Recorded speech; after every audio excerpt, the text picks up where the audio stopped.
একটা বীর্যর ফোঁটা নাপাক। মুসা আলাইহিস সালামের জামানায় যখন স্বপ্নদোষ হতো, হুকুম ছিল যে গোশত সহ ফেলে দাও যেখানে নাপাক পড়েছে। আমার রাহমাতুল্লিল আলামিন নবী এসে সহজ করে দিলেন, বাস আল্লাহর নাম নিয়ে ফরজ গোসল করে নাও, তুমি পবিত্র হয়ে যাবে।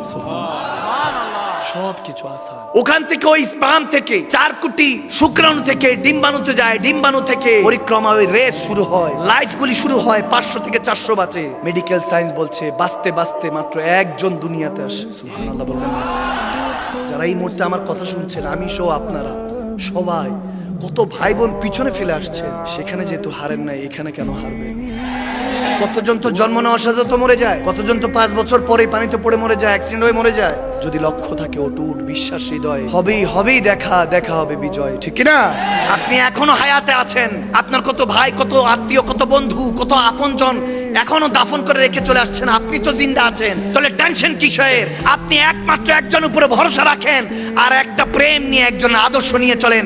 ফাত্তাবিউনি ইউহিব্বুকুমুল্লাহ, খোদার কসম করে বলছি, সেই নবীর গোলামিতে চলে আসেন, সেই নবীর তরিকায় চলে আসেন।